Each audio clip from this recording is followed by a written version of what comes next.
Background. Most people believe that electric light is a good thing. Electric lights help keep us safe when we walk or drive at night. They make us feel secure in our homes after dark.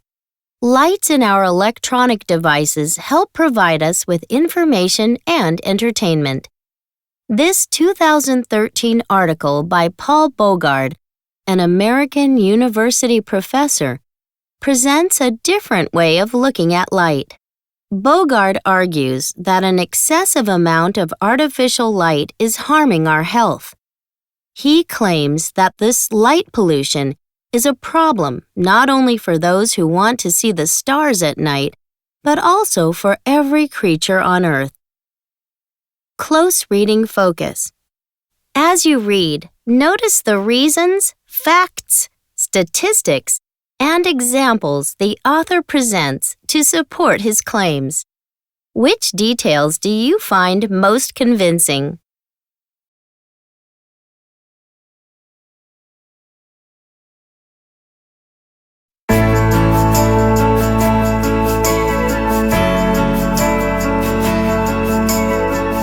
Bringing Back the Night, A Fight Against Light Pollution by Paul Bogard. Last month, France, including the City of Light, grew darker late at night as one of the world's most comprehensive lighting ordinances went into effect. From 1 a.m. to 7 a.m., shop lights are being turned off, and lights inside office buildings must be extinguished within an hour of workers leaving the premises. The lighting on France's building facades cannot be turned on before sunset.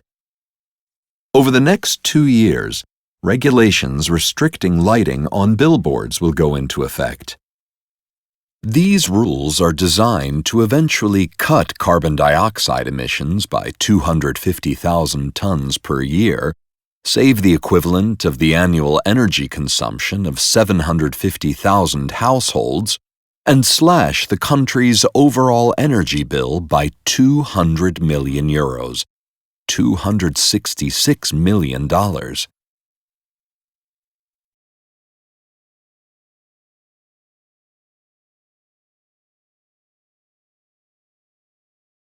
But no less a motivation, says France's Environment Ministry, is to reduce the print of artificial lighting on the nocturnal environment, a powerful acknowledgement that excessive use of lighting in many parts of the world is endangering our health and the health of the ecosystems on which we rely. The good news, however, is that light pollution is readily within our grasp to control. Until recently, efforts to restrain our use of light have been primarily in response to the astronomical light pollution erasing starry nights. But researchers are increasingly focusing on the impacts of so-called ecological light pollution, warning that disrupting these natural patterns of light and dark, and thus the structures and functions of ecosystems, is having profound impacts. The problem is worsening as China, India, Brazil, and numerous other countries are becoming increasingly affluent and urbanized. Satellite views of Earth at night show vast areas of North America, Europe, the Middle East, and Asia glowing white, with only the world's remotest regions, Siberia, the Tibetan Plateau, the Sahara Desert, the Amazon, and the Australian outback still cloaked in darkness.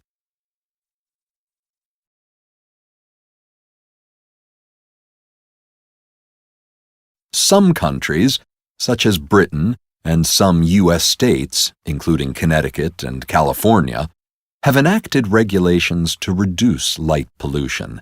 But most nations and cities still do little to dial down the excessive use of light. Technological advances, such as LEDs or light-emitting diodes, can improve our ability to reduce and better regulate lighting. But these same new lights may actually make things worse because they contain heavy doses of a blue-rich white light that is especially disruptive to circadian rhythms. Scientists are investigating new ways to provide society with the lighting it demands for security, commerce, and aesthetics, while greatly reducing the flood of light that is increasingly interfering with human health and the ability of many creatures to function. One research group, funded by the German government, Verlust der Nacht, or Loss of Night, is coordinating numerous studies on light pollution, ranging from research into the socio-political challenges of cutting light pollution in the Berlin metropolitan area to the effects of light pollution on nocturnal mammals.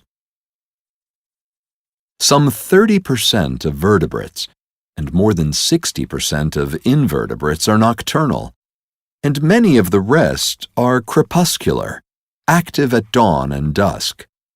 All are potentially impacted by our burgeoning use of artificial light, scientists say.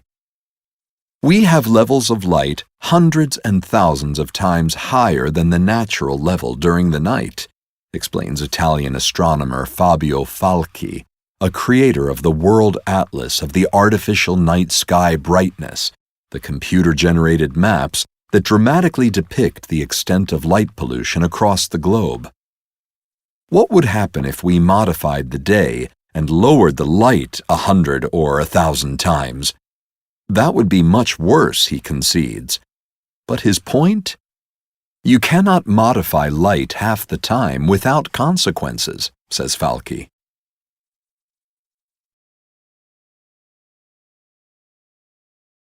Every flip of a light switch contributes to altering ancient patterns of mating, migration, feeding, and pollination, with no time for species to adapt. On the Caribbean island of Tobago, a 2012 study of leatherback turtles, a species that has been on Earth for 150 million years, found that artificial lighting of the nesting beaches is the biggest threat to survival of hatchlings and a major factor in declining leatherback turtle populations. Evolved to follow the reflected light of the stars and moon from the beach to the ocean, hatchlings now instead follow the light of hotels and street lights, with the result that they die of dehydration, are devoured by predators, or run over by cars. Many migrating birds, drawn off course by artificial light, join the breathtaking number, between 100 million and 1 billion, we don't really know, killed each year by collision with human-made structures. For moths, which help pollinate the world's flora, our outdoor lights are irresistible flames, killing countless moths and other insects, with ripple effects throughout the food chain. Other recent studies show that for bats, whose natural pest control benefits U.S. agriculture alone by billions of dollars annually, according to a 2011 study in Science, artificial light disrupts patterns of travel and feeding since many bat species avoid illuminated areas. Recent articles on a menagerie of species reflect a new awareness of artificial light's effects on ecology.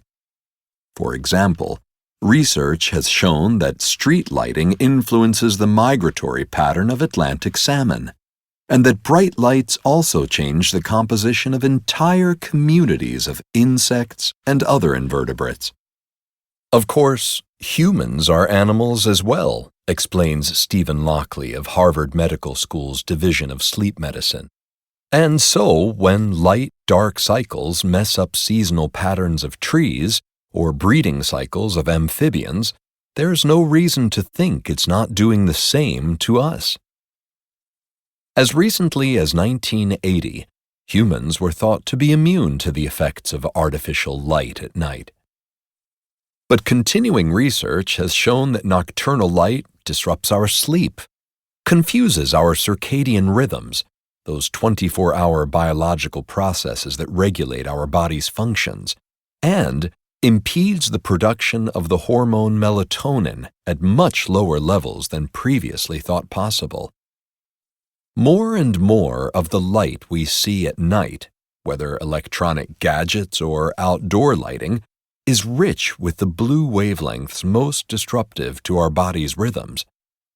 More than any other wavelength, blue wavelength light tells our brain that night is over, that morning's blue sky has returned, and that the day has begun, the opposite signal that we want to be sending our brain in the middle of the night. Studies continue to suggest that the consequences of excessive exposure to light at night include an increased risk for obesity, diabetes, and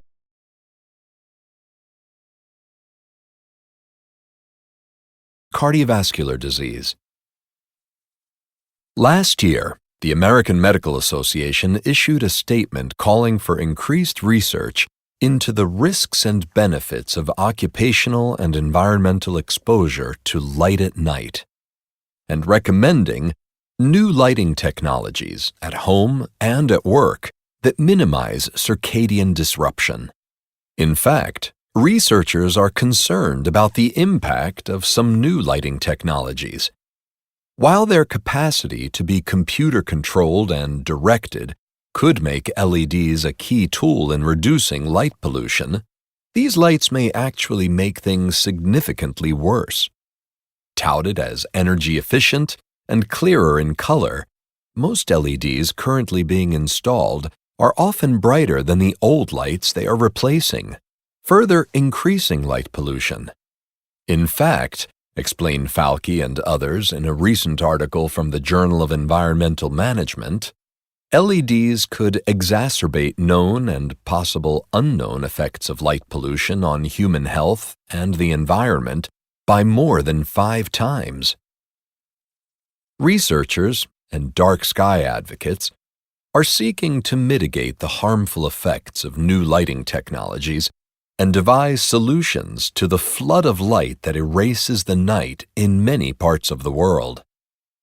The International Dark Sky Association and the Illuminating Engineering Society of North America have together designed the Model Lighting Ordinance, which communities of any size can adopt. The MLO recommends limits for the amount of light in 5 different zones of lighting intensity. The ordinance also recommends banning unshielded lighting in all zones. In the Journal of Applied Ecology, researchers have identified numerous practical steps to reduce light pollution, changing the spectral composition of lighting, especially LEDs, limiting the duration of lighting, reducing the trespass of lighting into areas not intended to be lit, altering the intensity of lighting, and preventing areas from being artificially lit in the first place.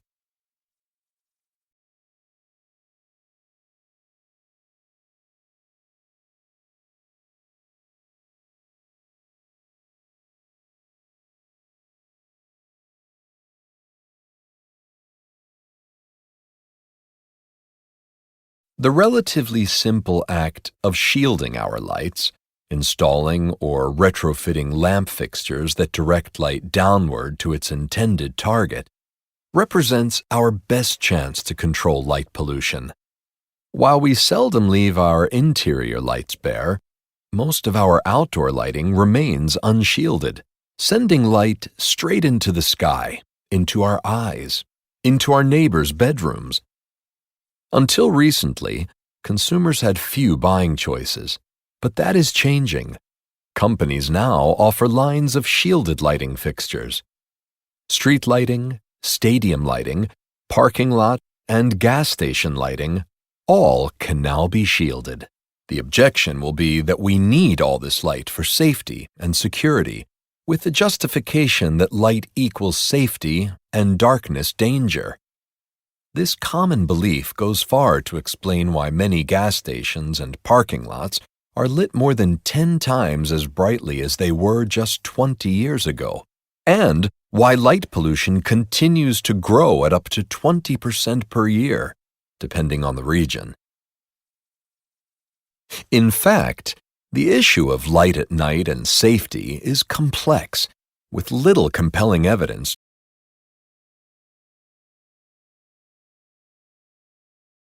to support common assumptions.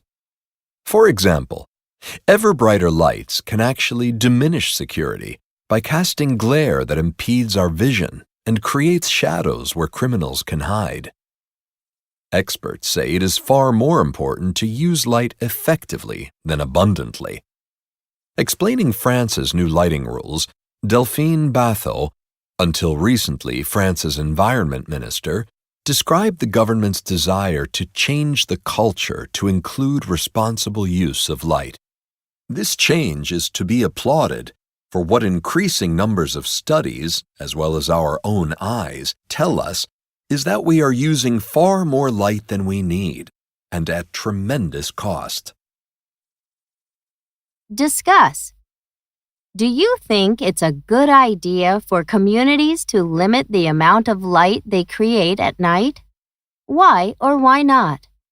If so, which evidence presented by the author did you find most convincing? If not, why was the author unsuccessful at convincing you? Discuss your thoughts with a partner.